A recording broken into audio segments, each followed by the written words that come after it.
Hola, bon dia a tothom. Mentre els meus companys i companyes van seient, jo primer de tot vull agrair als organitzadors, al GIBS, a la Universitat de Barcelona, les facilitats que ens han donat per fer aquesta jornada i a tots vosaltres per ser aquí.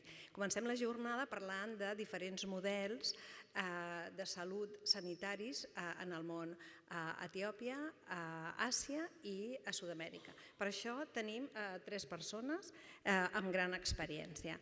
A la meva esquerra tenim l'Iñaki Alegria, pels que no el coneixeu, ell és pediatre. Ell es guanya les garrofes aquí treballant en el servei d'urgències de l'Hospital de Granollers, però també treballa molt sense recompensa econòmica a Etiòpia. Des de fa uns quants anys, ja quan era estudiant de Medicina però ja a la residència, se'n va anar a Etiòpia, a l'Hospital de Gambo, i em va quedar enamorat i va dir jo aquí hi tornaré, i ara és l'actual director. I a part també ha estat a MECI, que també és un altre projecte sanitari, i a part d'anar cap allà, es dedica bona part del seu temps a organitzar, planificar, demanar cèntims a diferents entitats per poder tirar endavant els projectes per millorar la salut materno-infantil de la zona on treballa. I ell ens parlarà del sistema de salut d'Etiòpia.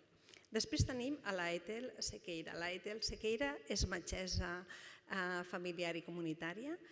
Ella treballa aquí al CAPSE, al Centre d'Atenció Primària de Salut de l'esquerra de l'Eixample, no, perdó, l'esquerra de Barcelona, és que aquesta m'anava cap a Eixample i és esquerra. I ella és membre de la secció de cooperació del Col·legi de Metges de Barcelona, l'Iñaki és el coordinador, i des de també fa molts anys va començar a treballar a Metges Sense Fronteres, es dedica, ella ja ens farà una presentació amb una mica més profunditat, però va començar a Metges Sense Fronteres l'atenció al migrant i fa poc ha llegit la seva tesi sobre la salut i migració. Però esperarem que ella ens faci la presentació i ella ens parlarà del model de salut a l'Índia i al Nepal. I després tenim a la Zaida Jiménez. La Zaida Jiménez és infermera i aquí també treballa com a infermera atenció domiciliària a l'Hospital de Mataró i a l'Hospital Taulí, però ella és la coordinadora d'una ONG que es diu Associació Internacional de Sanitaris, ara ho veieu millor, a Espanya. Aleshores, jo us parlaré un parell de minuts. Quan em van dir de moderar aquesta taula vaig pensar aquesta és la meva, faré servir el xat GPT, ciència, tecnologia i salut, perquè no ho he fet servir mai i mira, crec que és molt adient. Aleshores, com si fos una bola de vidre, vaig dir he de moderar una taula rodona sobre sistemes de salut al món. Vull que m'expliquis com hauria de ser un sistema de salut del món. I aleshores el xat GPT en un moment em va treure tot un llistat i em va dir que els models de salut en el món havien de reunir aquestes característiques, tenir aquests requisits. Tots els coneixeu, passaré molt per sobre perquè el que és realment important és el que ens explicaran els nostres companys. Però a veure què us sembla. A mi m'ha semblat que li posaria un excel·lent, pràcticament. Va dir que l'accessibilitat ha de ser universal, amb una cobertura per tothom i per tot arreu, i per tots els serveis, des de l'atenció primària, curatives, tot. Eliminar les barreres financeres. Aquí parlem d'un servei sanitari gratuït. Gratuït no hi ha res, es pot pagar a través dels impostos, però gratuït no, però sí que no hi hagin barreres financeres perquè tothom hi tingui accés. Un valor important és l'equitat i la justícia social. S'han de repartir els recursos humans i tècnics a tot el territori. Hi ha d'haver-hi personal sanitari tant a les zones urbanes com a les zones rurals i per tota la població. I una especial atenció en aquells grups vulnerables. I podem parlar de discapacitats, de gent gran, de nens o de comunitats marginades. En el número 3, la qualitat de l'atenció. Els professionals hem d'estar ben formats, els professionals ens hem d'actualitzar i hem d'estar motivats. per mantenir aquesta qualitat d'atenció en tots els serveis, una atenció integral, tant en els serveis d'atenció primària com hospitalària, com prevenció, com curativa. I evidentment ha d'estar ben finançat, ha de ser un sistema sostenible i finançat en el temps, no en el moment present. S'ha d'adaptar a les noves malalties, s'ha d'adaptar a les noves tecnologies i ha de ser capaç de saltar els obstacles, de ser resilient, com per exemple la pandèmia que hem tingut. En cinquè, i el que ens té avui aquí presents, la innovació i la investigació. S'ha de fomentar, s'ha de promoure aquesta innovació. I nosaltres estem aquí i ens parlaran dels sistemes de salut per a aquells que potser no en tingueu massa experiència en el terreny, perquè aquesta tecnologia que nosaltres fem servir l'hem d'intentar adequar de manera que siguin eines que siguin bones, que no necessitin masses recursos tècnics i que siguin també barates per a aquests països. I la col·laboració internacional amb tot el món, tant per investigació com per fer front a les situacions que cada vegada sembla que seran més freqüents, com diferents epidèmies o pandèmies. L'enfoc de la salut pública és bàsica, perquè la prevenció, la promoció de la salut i l'educació és el que ens ajudarà més a tenir un sistema encara més barat i més eficient. La curació també, però tot el que puguem prevenir. Per això cada vegada es parla més de la importància de l'atenció primària, d'acord? I especialment a la salut mental. Aquest sistema ha de ser transparent i s'han de passar comptes i les decisions s'han de prendre amb seny i han de ser transparents perquè la població i el personal que hi treballa hi tinguin confiança. La participació ciutadana és molt important a la presa de decisions i han de conèixer els seus deures i els seus drets, però els seus deures és molt important que ho coneguin i a més han de fer un bon ús de la sanitat pública i el respecte als drets humans, per suposat, la dignitat i l'autonomia. Em sembla que està molt bé el que ens deia el ChatGPT. Ara ja l'Iñaki, quan vulgui, ja ens pot parlar de la nostra estimada Etiòpia.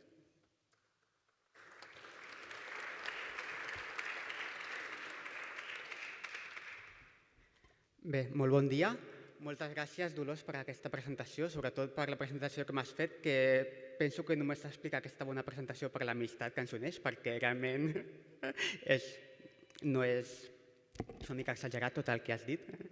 Però, vaja, realment, seguint una mica en la línia que ha comentat la Dolors, penso que, evidentment, el que ha comentat el ChatGPT totalment cert, però bé, ara veurem com aquesta teoria que ens diu la intel·ligència artificial l'hem d'aterrar a la pràctica, a la realitat, i que com potser un sistema de salut a Etiòpia realment puc dir que sobre el paper, sobre la teoria, també compleix tot el que ha dit la Dolors, veurem com a la realitat allò que diuen els documents o els protocols o el Ministeri de Sanitat etíop, si ho aterrem, no és del tot cert.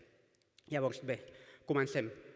Per començar, com a totes les presentacions, aquests són els meus conflictes d'interessos. El meu conflicte d'interès en aquest sentit és col·laborem amb el Ministeri de Sanitat d'Etiòpia, el federal, també el regional de l'Oromia, ja que Etiòpia, com sabeu, és un país amb un sistema federal i la sanitat també està distribuïda en regions. També col·laboro amb diferents entitats com el grup de cooperació de la Societat Espanyola de Pediatria a nivell català i d'infectologia pediàtrica i amb el Col·legi de Metges de Barcelona. El que vull en aquests pocs minuts és que viatgem. Anem a viatjar tots i totes cap a Etiòpia. Etiòpia, com bé sabeu, és aquest país situat a la coneguda com Banya d'Àfrica, en frontera amb països com Eritrea, Djibouti, Somàlia, Kènia, Sudan del Sud i Sudan. I bé, si estem a Etiòpia, probablement podríem viure en aquesta casa que veieu aquí, en un poble aïllat, sense accés a aigua, sense accés a electricitat, però també podríem viure aquí. Això també és Etiòpia, moltes persones a Etiòpia viuen en cases així, amb tota mena de comoditats, com podrien tenir aquí o fins i tot molt millor que aquí. I la capital, sobretot, Addis Abeba, és una ciutat que està en construcció on cada any es construeixen centenars de gratacels. I si anem a la sanitat? Doncs bé, si anem a la sanitat, aquesta és una imatge de l'Hospital de Gambo, on portem més de 12 anys treballant nosaltres. És un hospital situat al sud del país, en un petit poble, una zona molt aïllada, i on, com podeu veure, així és com fem els llits dels malalts. No tenim prou llits, és un hospital que està col·lapsat i hem de posar 2 nens de manera sistemàtica a cada llit en situacions normals. En situacions d'epidèmia de sarampió, que veiem moltes, 3, 4 nens pels passadissos totalment sobrepassats. I això és l'entrada de l'hospital, que també parlarem més endavant, però un dels problemes és l'accés. S'entra, com veieu aquí, això seria com l'ambulància que tenim a l'hospital. Però també hi ha altres tipus d'hospitals, amb centenars de llits, com veieu aquí, i amb tota mena de recursos, com podria ser qualsevol hospital de Barcelona, com per exemple l'Hospital Clínic. A Addis Abeba podem trobar hospitals amb tota mena de recursos com l'Hospital Clínic, sense cap cosa a envejar. Per això us volia transmetre també aquesta desigualtat molt gran que hi ha dins d'aquest país. I on les autèntiques protagonistes no soc jo, són elles, són totes les professionals sanitàries que estan treballant en aquest sistema. I vull que aquesta presentació, tot i que estigui jo aquí, aquesta presentació és un homenatge a la gran feina que està fent tota aquesta gent, que estan treballant en un sistema que aquí, a la pandèmia, ens vam col·lapsar, podríem dir que ells i elles estan treballant a una emergència contínua cada dia. I jo quan estic allà amb elles realment em trec el barret perquè són realment admirables i s'hi deixen cada dia la pell. I tenen un gran futur per endavant, ja que hi ha una gran quantitat de metgesses i infermeres joves molt bones que tenen tot un gran futur professional per endavant. Tot això també vull destacar la gran implicació de la ministra de Sanitat, que està coordinant, i tot i que, evidentment, com veurem, hi ha moltes mancances i deficiències, penso que el canvi que està fent el sistema sanitari etíop és realment modèlic al món. Sobretot estan implementant la tecnologia, s'estan coordinant molt bé. A partir de la pandèmia van introduir també les reunions virtuals en Zoom, que han estat un canvi molt important, sobretot en un país com Etiòpia, molt gran, molt dispers, amb molta dificultat, de manera espectacular, la comunicació entre el Ministeri de Sanitat i els centres sanitaris i petits dispensaris més aïllats, on arriba la tecnologia, arriba l'internet, com aquest. Per exemple, això seria...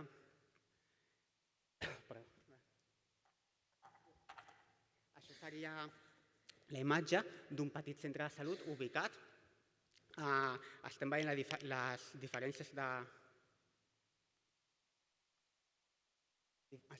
diferències sanitàries que hi ha. Hem vist d'hospitals rurals com l'Hospital de Gambo, hospitals generals amb tot tipus de recursos, però la major part del sistema sanitari són els centres de salut i petits dispensaris com aquests, que estan ubicats a cada petit poblat, però que realment tenen bastantes mancances. I un dels grans problemes que tenim, per exemple, seria aquest. Això simbolitza molt bé un dels principals recursos, que és la falta d'oxigen. Una de les principals malalties més importants és infeccions respiratòries, com pneumònia, bronquitis, bronquiolitis, i un dels problemes que tenim és la falta d'accés a oxigen, sobretot a les zones més rurals. No hi ha com aquí als hospitals, l'oxigen és com obrir l'aixeta, podríem dir, surt de la paret, sembla que per art de màgia. En canvi, allà va amb cilindres, realment és molt escàs, i allà realment patim molt per aconseguir que els nens i les nenes respirin amb la saturació d'oxigen que necessitarien, i hem de dividir aquests cilindres entre els nens que necessiten. Si tenim un només cilindre i hi ha 4 nens que necessiten oxigen, doncs hem de dividir aquestes canalitzacions perquè arribi a totes, i evidentment no és necessari. Per tant, quan a innovació tecnològica, aquesta peça en Y realment no és gens innovadora, però realment que ens ha ajudat a multiplicar aquest oxigen, que en el fons és mentida que multipliquen, no estem multiplicant, l'estem dividint i no està arribant l'oxigen als nens i les nenes tot el que necessitarien. Bé, i no em vull allargar més, volia posar també casos. Per exemple, aquesta dona que està vivint en aquesta casa, en el seu dia a dia doncs, haurà d'anar a buscar l'aigua, i aquesta imatge també especifica molt bé. No ens podem centrar només en el sistema sanitari, sinó hem d'anar a l'arrel dels problemes. De què serveix tenir els millors hospitals si les condicions de vida no milloren? Els determinants socials de la salut són fonamentals. I aquest accés a l'aigua, podem veure com aquesta dona agafa aquesta aigua, la mateixa aigua on el bestiar està orinant, està defecant, està contaminant l'aigua, on les dones s'aprofiten per rentar la roba, els nens i les nenes es banyen. Això hem d'intervenir. No ens podem centrar només en l'assistència sanitària, hem de millorar les condicions de vida. Les condicions de vida que implica que també tot el treball de les nenes a la casa, anar a buscar llenya, cuinant, quan el que haurien d'estar és estar a l'escola per poder estudiar. Que a les zones més aïllades això no és suficient, ja que han d'estar a les cases treballant i acaben estudiant a la nit o mentre a la llum del foc mentre es fa el sopar. I quan es posen malaltes, si viuen en aquesta casa, quan es posen malaltes, l'únic mitjà de transport és o a peu o amb animal o amb aquesta ambulància, si realment no poden caminar. Això és la realitat en les zones més aïllades com Gambo, que és on estem nosaltres. Tot això per arribar molts cops a un centre de salut que a vegades està tancat, no tenen els recursos necessaris, ja que no és només fer l'edifici. Aquí les zones més aïllades d'Etiòpia estan plenes, com aquell de centre de salut així, sense personal, que estan tancats. Que evidentment això també és un dels altres grans problemes que tenim. I la gent acaba malalta a casa seva i acaba molts cops morint, sobretot els més vulnerables, que són els nounats, quan no poden obrir. Llavors nosaltres estem treballant sobretot a Gambo perquè tingui les portes sempre obertes, perquè sempre pugui entrar gent i anar comunitat a comunitat formant aquestes dones que són les agents de salut comunitària, perquè l'hospital al cap i a la fi està poc accessible i hem d'apropar la salut als pobles, sobretot formar aquestes futures metgesses, infermeres, i com a pediatres estem treballant amb el Ministeri de Sanitat per disminuir la mortalitat neonatal, fent cursos de reanimació neonatal, formant, muntant unitats de cures intensives, perquè al cap i a la fi el que volem és que cap nen, cap nena mori quan ha de morir. Una cosa tan senzilla com aquesta, i que una dona, quan doni a llum, no acabi perdent la vida. I ja anant cap al final i resumint. Per tant, tot el que us he explicat ho volia resumir en aquesta diapositiva. No serveix de res tenir els millors hospitals, els millors recursos sanitaris, si no compleixen aquestes coses que ara anirem veient, que és la disponibilitat, l'accessibilitat i l'assequibilitat, que acaben dificultant l'accés a l'atenció sanitària. I s'han de complir totes, s'han de complir les tres.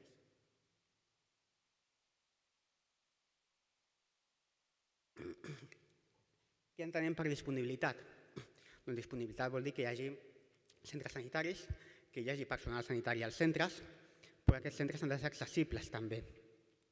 És a dir, que estiguin prop de la població, que hi hagi transport, que puguin anar caminant, o si no, anar amb algun tema de transport públic.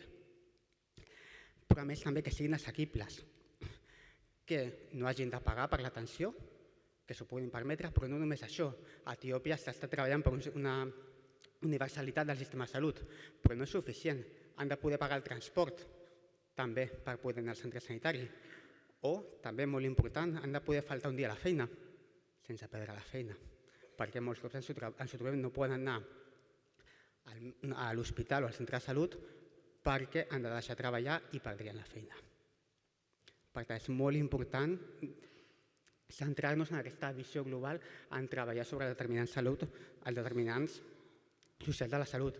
I aquesta imatge, ja estic acabant, també és bastant representativa. Veiem els perills per la salut i un home que està empenyent aquesta bola.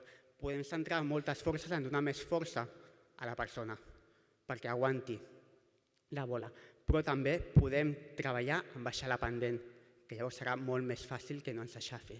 I baixar la pandèmia vol dir lluitar contra la pobresa, lluitar contra les males condicions de vida, millorar l'alimentació, que és fonamental, ja que tot això està molt implicat en la salut.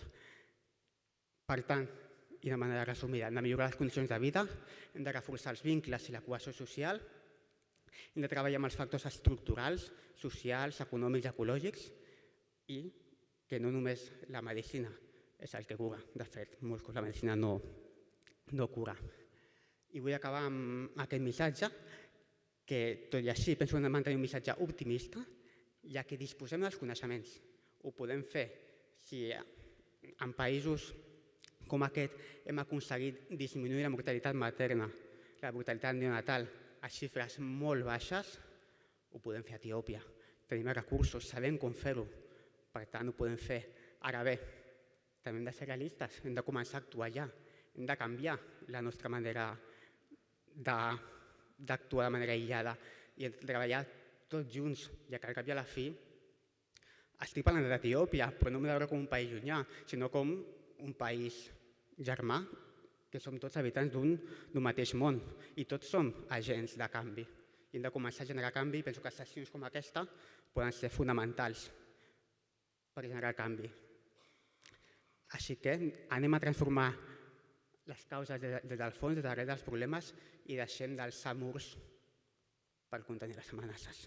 Penso que això és un missatge important. Moltes gràcies.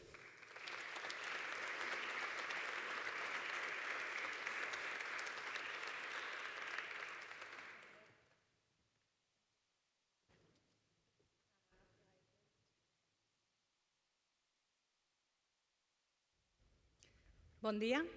El primer que vull fer és donar-vos les gràcies per estar aquí amb tots vosaltres i com l'Iñaki començaré declarant els meus conflictes d'interès. El meu conflicte d'interès principal respecte a la Índia és personal, genètic i familiar. Soc filla i soc parella d'indi i per tant ho porto a la sang. Formo part del Campus Clínic Solidari des del seu inici. Estic en un grup de treball de cooperació i salut internacional, que és el que més em motiva amb la meva feina del dia a dia. Estic a la secció de metges cooperants del Col·legi de Metges. Treballo a CAPSBE fent atenció primària i sobretot estic molt fixada en l'àmbit de la migració. I el que us explicaré avui sobretot és la meva expertesa en Índia i Nepal neix de la col·laboració que he tingut durant molts anys amb la Fundació Vicente Ferrer, i són ells que m'han ajudat a fer aquesta presentació. Vull donar les gràcies especialment a l'Aina Valldaura i al doctor Kannan d'Índia, que m'han ajudat a recollir totes aquestes dades. I com que parlàvem de tecnologia, doncs poso els meus perfils de xarxes, el més a prop que estic de la tecnologia. Però el que anem a fer avui, hem estat a l'Àfrica i ara ens en anem a dos països veïns d'Àsia, que són la Índia i Nepal, dos països culturalment molt units, amb moltíssimes col·laboracions entre l'un i l'altre, però molt diferents alhora. La Índia és un país que està fent grans avanços tecnològics, és un dels grans països en tecnologia del món, han arribat a la Lluna, però les disparitats en aquest país són enormes. Nepal és un país amb una geografia molt complicada que fa que moltes vegades l'accés als serveis sanitaris sigui molt dificultosa i, per tant, la tecnologia juga un paper fonamental. Dit això, començarem a parlar del sistema sanitari a l'Índia. L'Índia és un país que tots coneixeu pel que mostra al món. És un país on conviuen moltíssimes religions, moltíssims idiomes. És el país que més cinema fa en el món. L'empresa de Bollywood és la més potent en cinematografia i la que fa més pel·lícules i que més pel·lícules es veuen, tot i que després el nom se'l porta a Hollywood. La cultura, la tradició, el sistema de castes formen part d'aquesta realitat, però si alguna cosa és la Índia és diversitat. I aquesta diversitat es veu també quan parlem del sistema sanitari. Anem a les dades. Estem parlant d'un país, el més poblat del món, un país amb gairebé 1,5 milió de persones, amb el cens del 2023, cal dir que hi ha persones que no estan censades, que té un gast amb salut molt baixet, del 3,28 del seu producte interior brut. Si mirem el seu rànquing a l'índex de desenvolupament humà, és baix, està al número 132, i si mirem la piràmide poblacional, que per mi és molt important quan parlem de salut, veiem que és una piràmide que fa molta punta, és a dir, que tenim molta gent jove. Si veieu, hi ha molts més homes que dones, l'infanticidi femení ha sigut una constant durant molts anys, perquè sabeu que les filles amb la cultura índia són una càrrega, però el que hem de veure és que gairebé el 80% de la població són adults joves entre 15 i 64 anys. Si ens hi fixem en l'esperança de vida, al néixer veiem que la Índia té una esperança de vida d'uns 67 anys, però si parlem de l'esperança de vida amb qualitat de vida, aquest número baixa al 58. Està en els dos casos per sota d'altres marcadors d'Àsia. Si mirem de què es mor la gent a la Índia, perquè ara el que volem fer és aplicar tecnologia en l'àmbit sanitari, veiem que la causa principal de mort és la malaltia cardíaca isquèmica amb adults i amb els nens són, a data d'avui, les malalties diarreiques. Podeu veure llistades les principals causes de mort. La bona notícia és que ara el tant per cent de malalties no transmissibles mata més que el de les transmissibles o la mort perinatal i materna i relacionada amb factors nutricionals, i no podem despreciar tampoc ni els accidents, ni us he volgut posar una data també que crec que és molt significativa perquè això forma part de la globalització, i és que l'índex de suïcidis està pujant de forma continuada des del 2018. Vull ensenyar-vos altres indicadors indirectes de salut que crec que són importants. A l'índex d'immunització, les vacunacions és alt. A Índia estem en un 93%, pujant el percentatge, i veiem que els milions de persones que necessiten tractament per malalties negligides, desateses, és encara molt alt, tot i que fa una miqueta de baixada. I una altra dada que penso que és molt important quan parlem de sistemes de salut és quant li costa a la població tenir aquesta salut. I veiem que si parlem de la dificultat financera, és a dir, de quant li costa a les famílies del seu pressupost pagar gastos sanitaris, això és un 17% de la població fa un gast superior al 10% en el pressupost total de la seva economia. I què passa amb els professionals? Hem vist la realitat a Etiòpia, ara veiem la realitat a Índia. Tenim 7,26 metges per cada 10.000 habitants.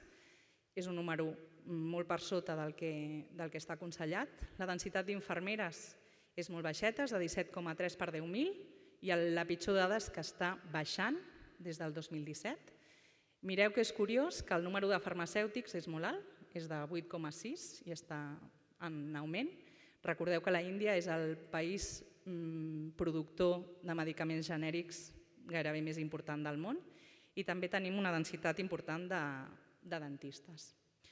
Si parlem de cobertura universal de la salut, que era el que dèiem que era una dada important en quant com farem salut, veiem que, tot i que el 2018 el govern de la Índia comença a fer estratègies per millorar aquesta cobertura universal de la salut, estem amb dades molt baixetes.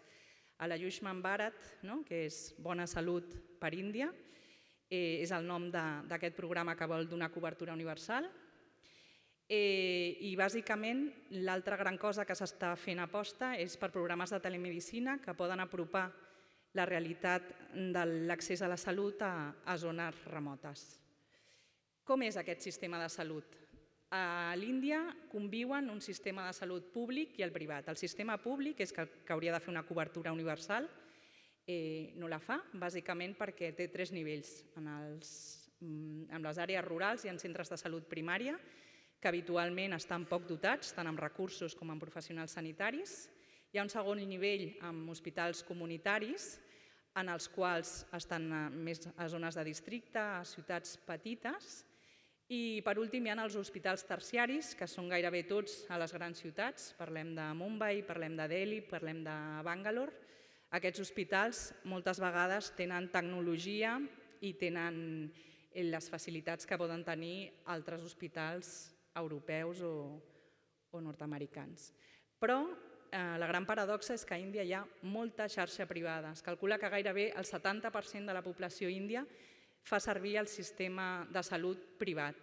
Òbviament, aquests sistemes de salut privats són prohibitius en preus per la gran majoria de la població, però com que parlem d'aquesta disparitat tan gran i que tenim tanta població, hi ha molta població que dedica una part del sou i hi ha molts empleadors que fan assegurances perquè aquestes persones es puguin tractar a la medicina privada.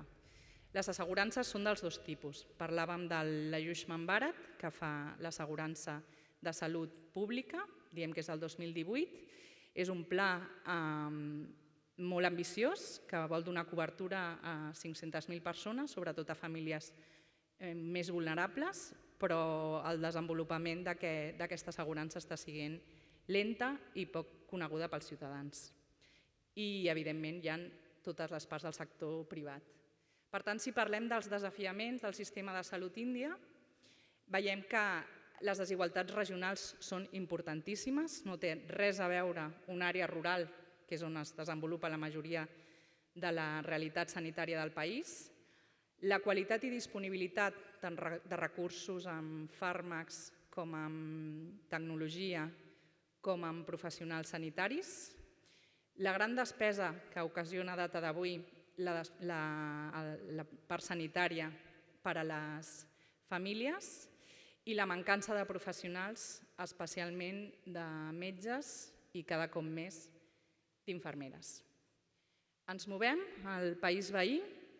Nepal és un país preciós, perquè els conegueu, té una geografia espectacular, es poden fer uns trèquings meravellosos, però això, quan parlem de salut, se'ns complica bastant, perquè accedir a les zones remotes i donar-los uns bons serveis sanitaris, òbviament, només té una possibilitat, que és a través de la tecnologia. La cultura i la tradició a Nepal són també molt grans. La tecnologia no està tan desenvolupada com a Índia, però sí que és veritat que els dos països treballen en col·laboració molt estreta, sobretot en polítiques de salut pública, en tot el que és vacunacions, campanyes de vacunació, salut materno-infantil i distribució de fàrmacs. Índia i Nepal treballen molt de la mà.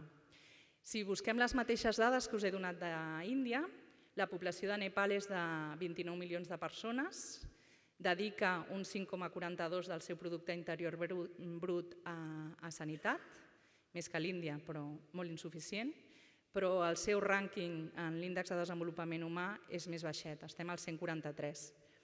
La piràmide és un pèl diferent, potser té una base més gran que la Índia i està més igualat entre homes i dones. Tornem a tenir la mateixa realitat en quant a que el gruix, el 78% de la població, és una població jove adulta, entre 15 i 64 anys. Si mirem l'esperança de vida, veiem que a Nepal aquesta esperança de vida és superior que a Índia, amb una mitjana de 70 anys, però un cop més, si mirem l'esperança de vida amb qualitat de vida, baixem una dècada, ens posem amb 60 anys. I de què es moren els nepalís? Doncs els nepalís es moren en primer lloc, els adults, de malaltia pulmonar obstructiva crònica, i els nens es moren. Recordeu que els nens de menys de 5 anys d'Índia morien en primer lloc per malalties diarreiques, doncs a Nepal això és per infeccions respiratòries baixes. Veieu també la llista de les causes de morts més freqüents i també ens donem compte que també a Nepal ara mateix les malalties no transmissibles tenen més pes. I la mateixa dada que us he donat a Índia, la preocupació per la salut mental i aquest índex creixent de suïcidis. Si mirem els indicadors indirectes que ens diuen com és la salut del país, veiem que les immunitzacions són una miquetes més baixes, són del 90%. La mala notícia és que això ha baixat una mica. que es dediquen encara molts diners, hi ha moltes persones afectades per malalties tropicals desateses i que també els diners que s'han de gastar les famílies per treballar amb la seva salut és alt. És de l'11% i a més està pujant des del 2013. Si mirem els professionals sanitaris veiem que a Nepal hi ha un 8,7% de metges per cada 10.000 habitants. Molts metges nepalís acaben treballant amb la medicina privada o marxant a l'estranger per les condicions que se'ls ofereixen. La densitat d'infermeres en aquest cas és més gran i a més està millorant des del 2012, és de 34,9 infermeres i llevadores per cada 10.000 habitants. En quant a farmacèutics és molt més baix, diem que la gran empresa farmacèutica és bàsicament Índia i la de dentistes és bastant similar. Si parlem de cobertura universal, a Nepal l'aposta de l'assegurança de salut pública es fa el 2015 i el problema que té és que és poc coneguda pels nepalís i a més és poc acceptada. Confien poc en el seu sistema públic de salut i per tant els està costant molt acceptar-ho. És a dir, que els nepalís també fan servir molt el sistema privat. Com és aquest sistema de salut a Nepal? Doncs conviuen la medicina pública i la privada. És bastant similar als centres de salut primària que estan a les àrees rurals, que habitualment estan sobrecarregats i amb pocs recursos, però tenen les figures de les Female Community Health Volunteers, que són dones de la mateixa comunitat, que les tria la comunitat. El govern les forma una sola vegada per tota la seva tasca i són les que es preocupen de les activitats preventives i de la cura dels nens menors de 5 anys, de les embarassades, dels malalts crònics i de les persones grans. Tenen un llibre on poden anar apuntant les qüestions de salut i els entreguen als centres de salut un cop al mes. Cada dona té uns 5 o 6 poblats que estan separats un d'un altre amb 2 o 3 hores caminant, que és el seu mitjà de transport, i està finançat, o sigui, els hi paguen uns 80 euros l'any per fer aquesta tasca. Hi ha també la xarxa secundària, amb hospitals petits, i els hospitals terciaris a Nepal estan a les grans ciutats també. Parlem de Katmandú, parlem de Pokhara, només té un hospital pediàtric que està a Katmandú. Sí que hi ha xarxa privada i fan servir moltíssim la telemedicina. Us parlava també que el 2015 s'ha desenvolupat el programa d'assegurances. Quins són els desafiaments del sistema de salut nepalí? Doncs hi ha una baixa inversió governamental. El govern és molt conscient que ha d'intentar millorar aquesta inversió, tant amb recursos com amb capacitació dels professionals, com en sensibilització de la seva població perquè agafi confiança en el sistema públic. Les desigualtats amb l'accés entre els àmbits urbans i rurals és molt gran i això és un gran repte. El personal és escàs i està poc especialitzat. Això condiciona que molts nepalís viatgin a Índia anualment per motius de salut i aquesta alta despesa familiar amb recursos privats. Què estan fent des del govern de Nepal? Quines iniciatives hi ha? Dir-vos que Nepal és especialment usuari d'ajut internacional, tant d'organitzacions internacionals com pot ser l'OMS o la UNICEF, com de diferents ONGs de desenvolupament. Fan servir molt la telemedicina i fan servir també per arribar a zones remotes drons que porten material sanitari, vacunes i altres coses. Respecte a aquestes ajudes internacionals que poden proporcionar les ONGs, tindrem també després amb la comunicació d'experiències alguna col·laboració per part del doctor Xavi Manovens que ens explicarà què s'ha fet, per exemple, en l'àmbit de la traumatologia. Estic oberta a totes les preguntes que vulgueu. Aquesta és la foto més tecnològica que tinc de les meves col·laboracions a Índia i volem sentir ara què passa a Amèrica.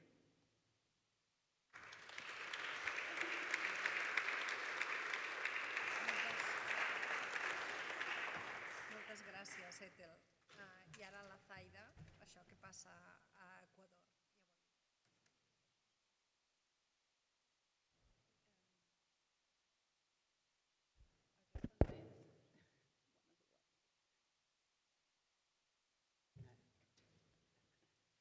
No, és que és un link, això és un PDF. Perdó, un segon. No és aquesta presentació. No, és un link que ha de donar.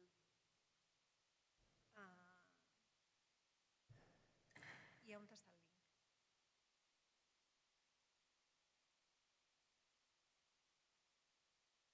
link? Perquè està aquesta, que és un PDF, i n'hi havia al costat un link. Que si no, no sé si...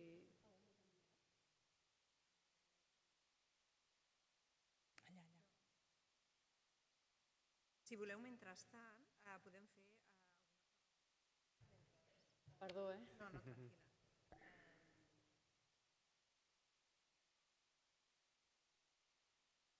Vale. Dic, si voleu alguna pregunta a l'Iñaki o a la Ethel mentre solucionem aquest problema.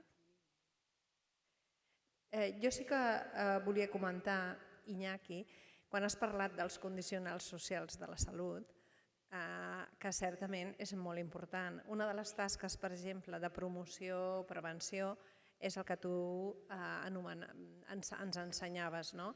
És a dir, podem tenir molts centres de salut, però si no tenim pous d'aigua potable i les nenes, la família ha d'anar a buscar l'aigua en un riu, doncs realment la cadena de les gastroenteritis, de la diarrea i la deshidratació, que és el que mata, doncs certament no ho solucionarem. Sí, exacte. Totalment. I a Etiòpia, igual que ha comentat l'Ethel, que a Nepal hi havia la figura de les dones comunitàries, a Etiòpia també, no ho he comentat, però els health posts, que el health post és com el dispensari, el petit edifici que hi ha a prop de cada poble, hi ha la figura de les Community Health Extension Workers, que també són aquestes dones de la comunitat que el govern ha fet una breu formació de pocs mesos i que sobretot fan aquestes tasques més de cribatge. Són dones que coneixen són del poble, estan escollides pel poble, són líders en aquella comunitat, la coneixen molt bé, coneixen bé cada família, els problemes de cada família, van casa a casa i sobretot fan totes les tasques de prevenció. De manera periòdica, segons el poble, però cada 6 mesos o a vegades cada 3 mesos, junten tota la gent del poble, fan un cribatge nutricional matint al perímetre braquial, per exemple, per detectar a temps la desnutrició. També són les que fan les campanyes de vacunació, si els arriben les vacunes, són les que mobilitzen tot el poble, sobretot els nens menors de 5 anys, per fer aquest programa de vacunació i fer tota aquesta tasca comunitària i que realment també ha suposat un canvi important. És un sistema relativament nou, el fet de les Community Health Extension Workers, i ha millorat, sobretot a nivell de prevenció, ha millorat la salut a les zones més aïllades d'Etiòpia, que eren les que tenien pitjor accés a la salut. Sí, alguna pregunta? Certament, si aquí ens costa tenir personal sanitari a les zones rurals, doncs a tot el món encara és molt més costós, i més quan els sous que es paguen són molt petits i ningú, com aquí el mateix, ningú se'n vol anar al Pirineu, sinó hi ha d'haver-hi una sèrie de recompenses que no només han de ser econòmiques, però que també. Aleshores, certament, aquestes treballadores comunitàries fan una feina molt important. Ja està, Zaida? Vale, perfecte. Bueno, bon dia, disculpeu, problemes tècnics. Hi ha alguna cosa que em falta perquè no sé què ha passat amb la presentació. Jo soc infermera, com han dit, treballo a hospitalització domiciliària de 2 hospitals, de Maresme i d'aquí de Sabadell, i porto 13 anys amb una entitat que es diu AISE, Asociación Internacional de Sanitarios en Espanya, que treballa a Equador sobretot i a Perú. I anem a veure el sistema de salut d'Equador.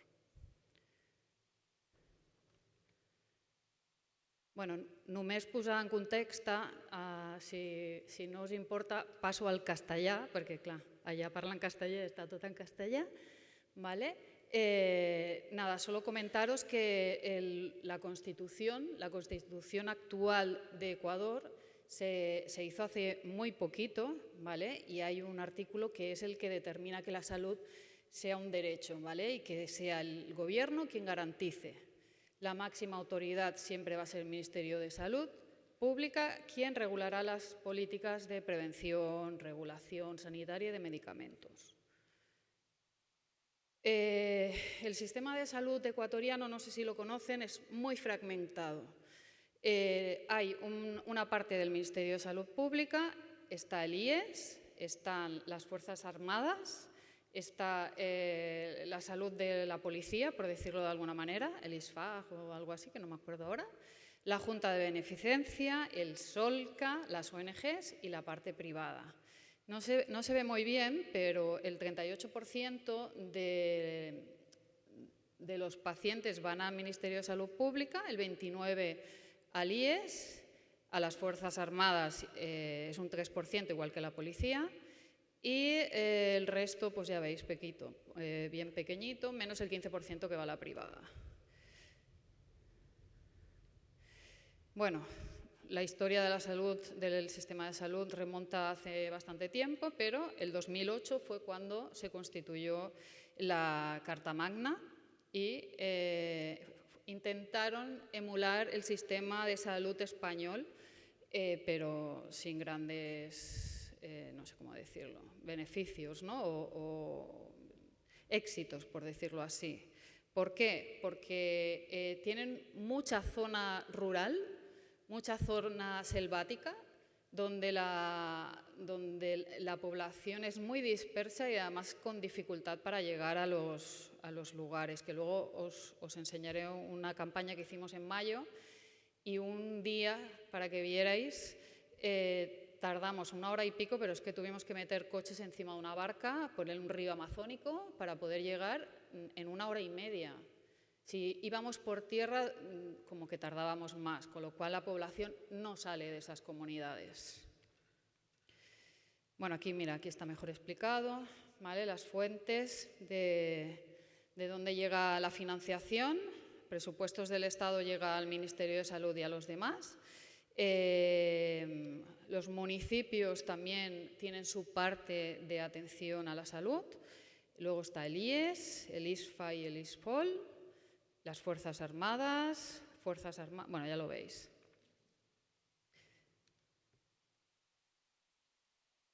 Acceso a los servicios de salud, pues es limitado, por lo que os comentaba, los factores geográficos y los económicos.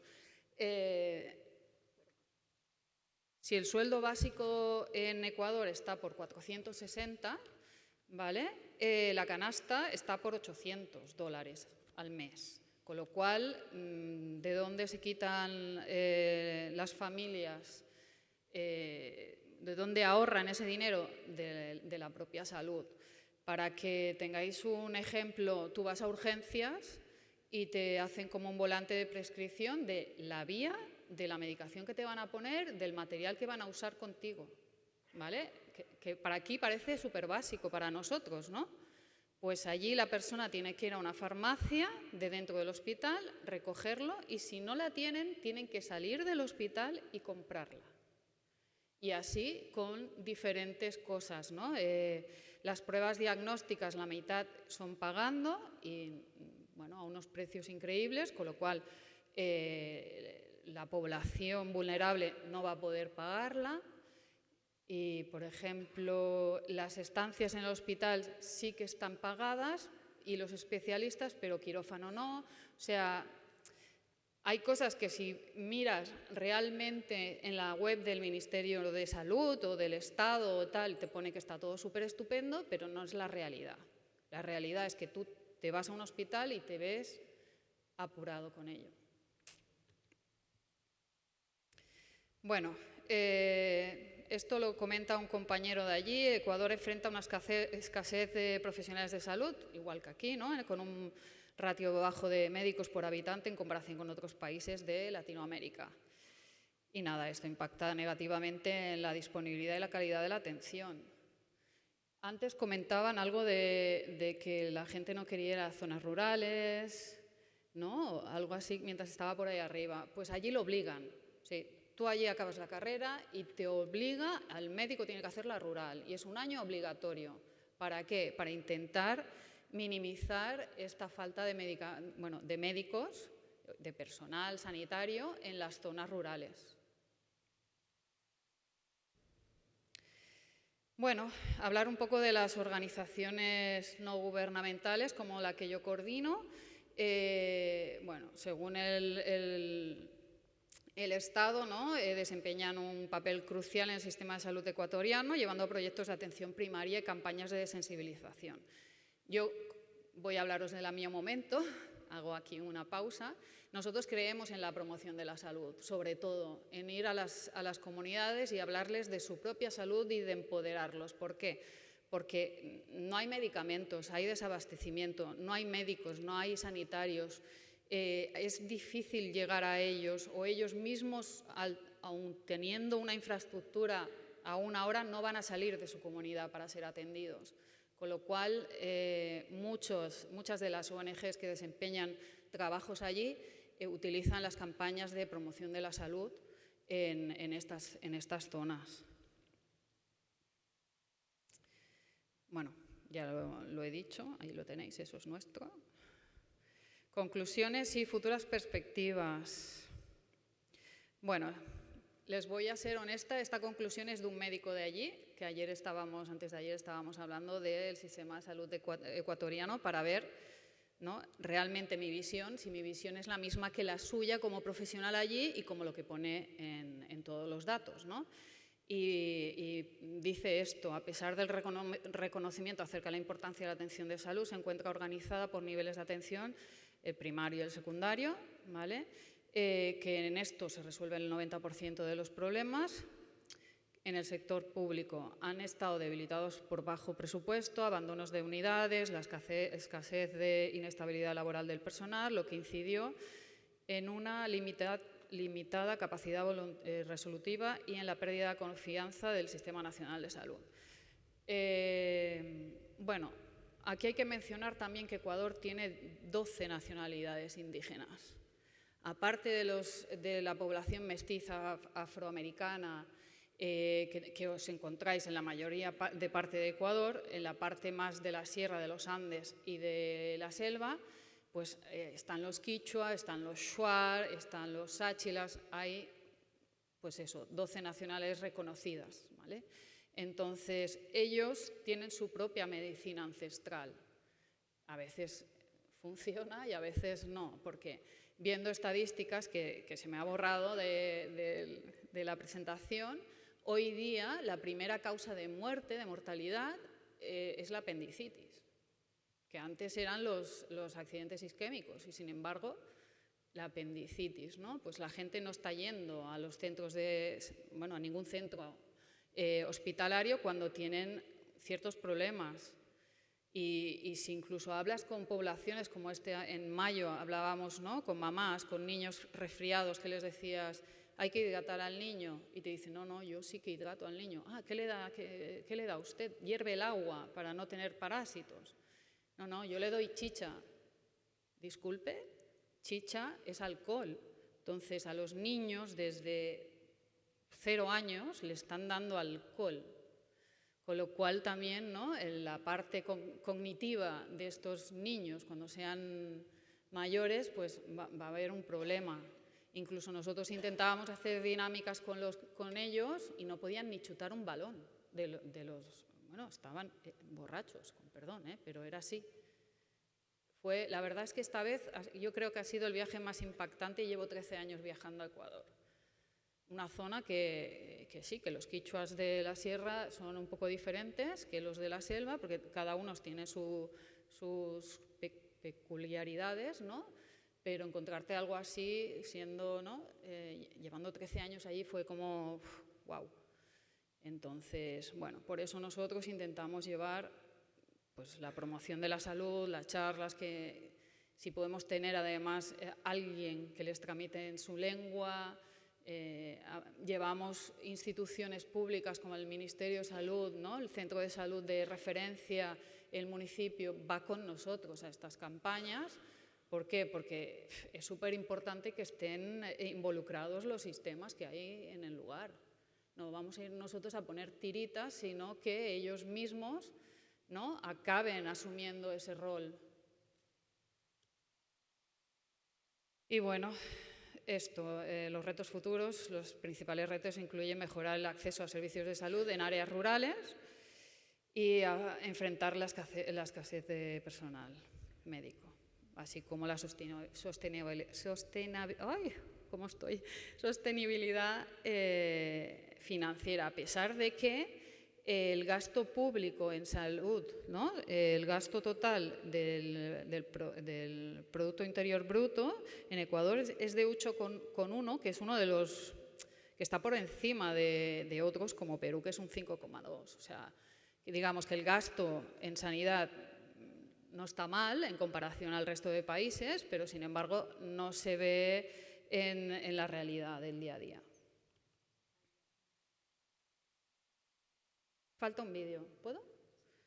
Solo para que veáis, no sé si lo puedo poner yo.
Bueno, creo que se ha cortado de alguna manera, es igual.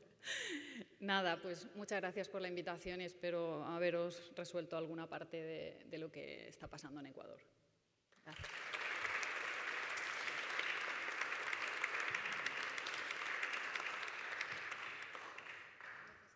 Moltes gràcies a tots tres. Alguna pregunta entre els assistents? Bueno, veiem que realment hi ha moltes dificultats, no? Però el que també veiem és que quan arriba una família, un nen en un centre de salut que els ha costat molt arribar-hi, si es pot col·laborar amb que tinguin els dispositius per ajudar a fer un diagnòstic i un tractament, no? Doncs realment és una ajuda. No només hem de fer POUs, que també, i s'ha de formar el personal, però adequar una tecnologia que sigui de baix cost, que sigui útil, doncs veieu que també és una gran ajuda. Així ha estat, per exemple, els tests de diagnòstic ràpid de malària, que són una gran ajuda, perquè arriba un nen amb febre o un adult, jo parlo sempre de nens perquè també soc pediatra, però aleshores poder fer un test i dir té malària i donar-li el tractament li salva la vida, i com això altres coses, o un nen amb una discapacitat que en lloc d'anar arrossegant, si té una cadira de rodes adaptada i que pot anar dignament amb una cadira, una nena o un adult, doncs tot això ajuda a dignificar les persones i a que tinguin una vida una mica més fàcil. És a dir que, ho dic perquè de vegades ens podem desanimar, ui, tants problemes, escolta'm fora. No, al contrari, hem d'intentar anar allà on puguem arribar i entre tots, per això fem aquesta jornada, perquè intercanviant les necessitats amb la tecnologia, nosaltres som sanitaris i podem dir falten aquestes coses o necessitaríem o aniria molt bé no? I vosaltres, els físics, enginyers, els tècnics, doncs com podem desenvolupar? Potser eines diagnòstiques o terapèutiques que les tenim aquí, però adaptar-les per poder-les utilitzar en aquests entorns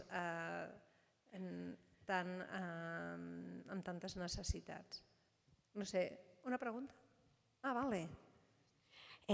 Hola, bon dia. Moltes gràcies per les presentacions, molt interessants. Et podries presentar? Sí, soc resident de Preventiva, soc l'Aina, resident de Preventiva d'aquí de l'hospital. Estic ara rotant amb la doctora Sequeira a atenció primària. M'agradaria preguntar, és una mica sobre l'exemple que ha comentat la senyora Jiménez, però pot contestar qualsevol persona, que és, comentaves això de la sorpresa que hi hagi una pràctica d'alcohol en infants. La meva pregunta és com es treballa des de la promoció de la salut en aquestes comunitats sense caure en paternalismes i actituds que es poden rebre com a colonialistes, com a ve el nord global a explicar-nos com hem de fer les coses, una comunitat que fa anys que treballem i que vivim, no sobrevivim, vivim, i vivim així i tenim les nostres pràctiques i poden ser millors o pitjors, però és el que hem après. Com interactua això buscant una salut global? Gràcies.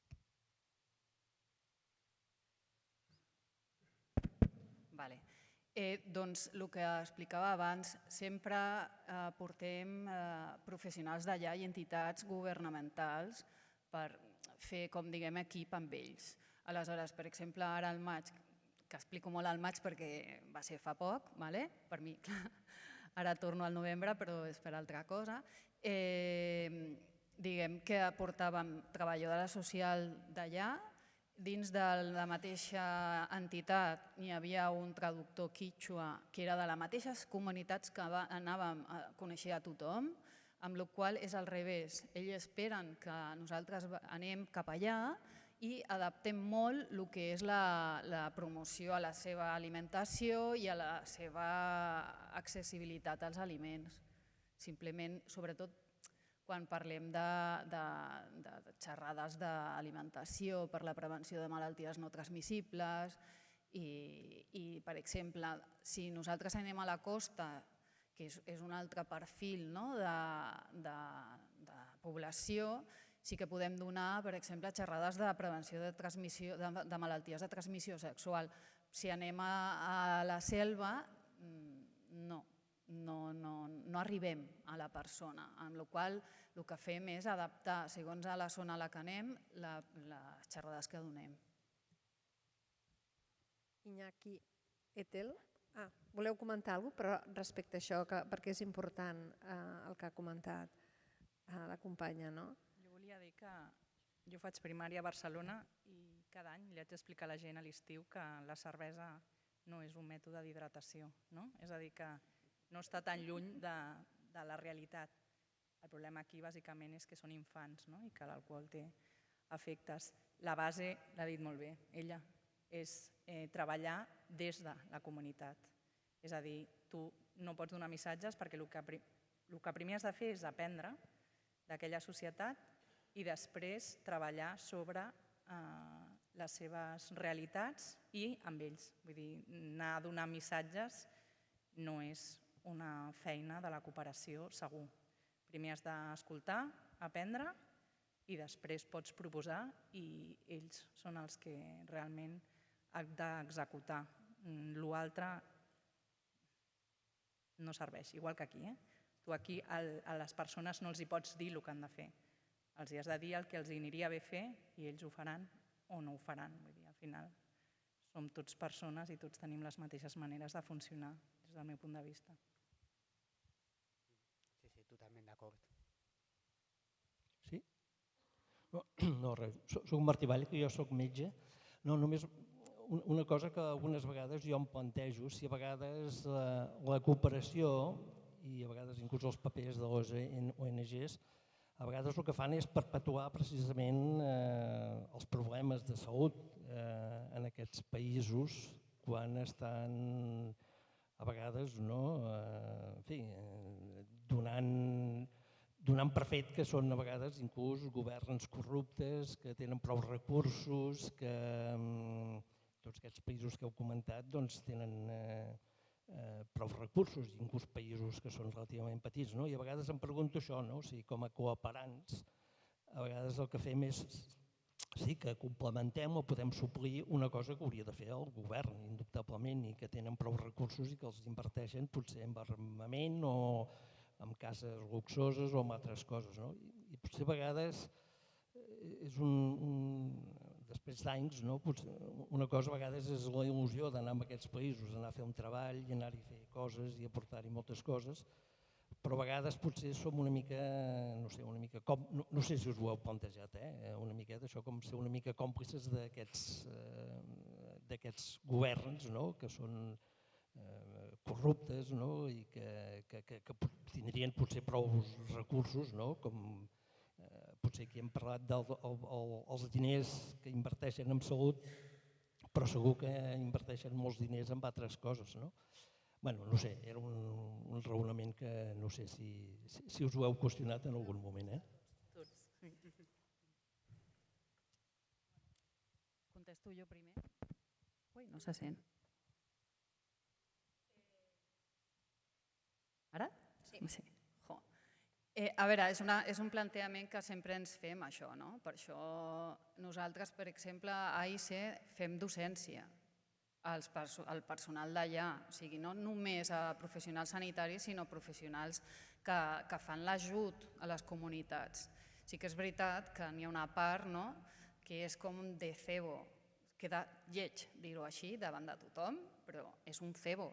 El cebo quin és? El que tindran atenció sanitària. Però la realitat és que nosaltres tenim com a objectiu el poder ensenyar a la població i poder crear un vincle de la població amb els professionals d'allà. Per això quan arribem, ya han venido los españolitos, perquè és així, los doctorcitos, diem, ha d'anar al vostre cap.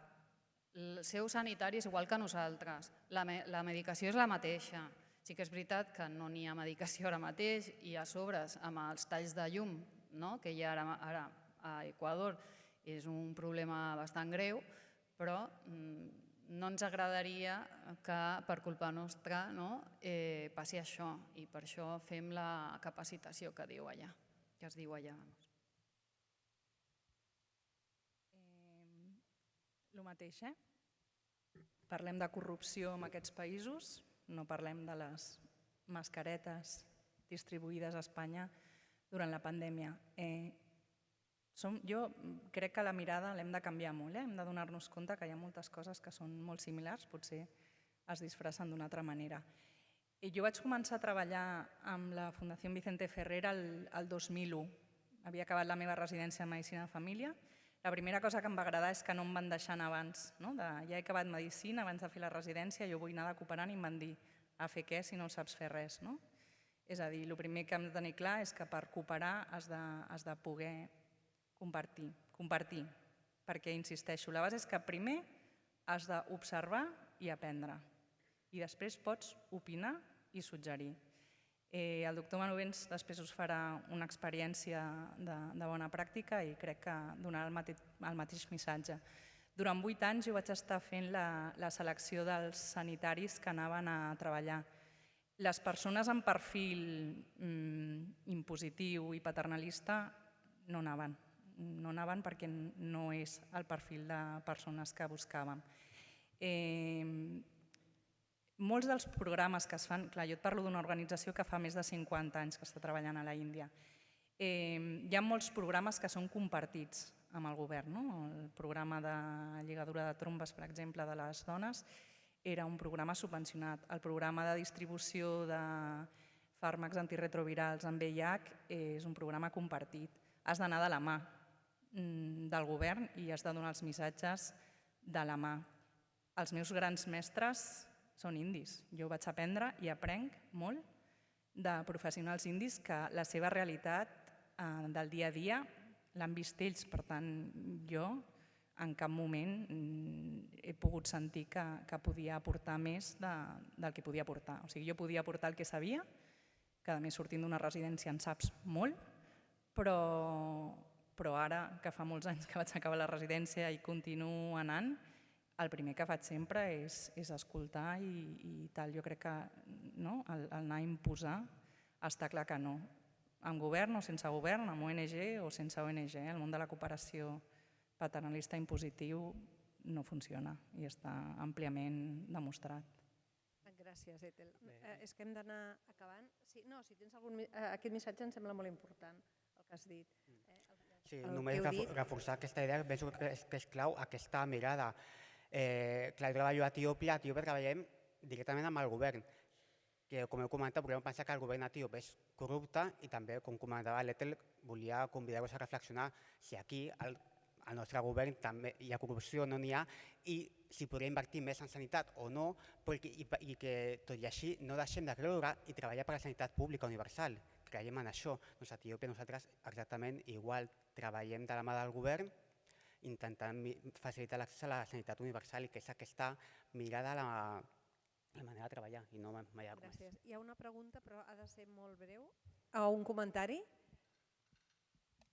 Jo soc metge també i he fet col·laboració en Guatemala, que és molt similar al tema d'Equador, però volia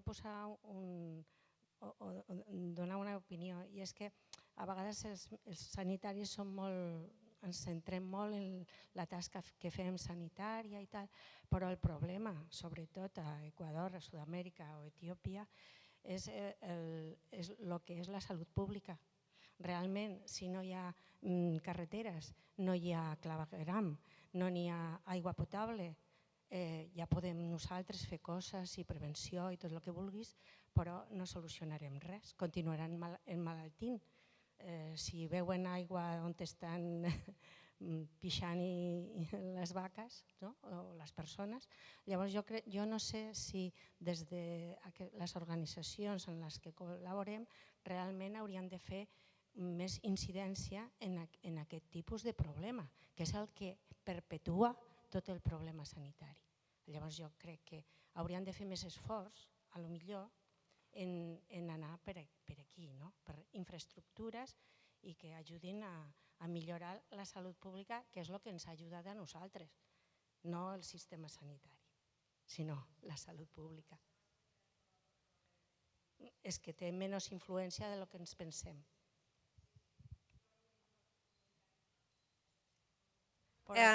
Denunciar, no? Denunciar i posar... Perquè hem d'anar puntuals, ara tenim un cafè i alguna cosa per picar i hem de tornar aquí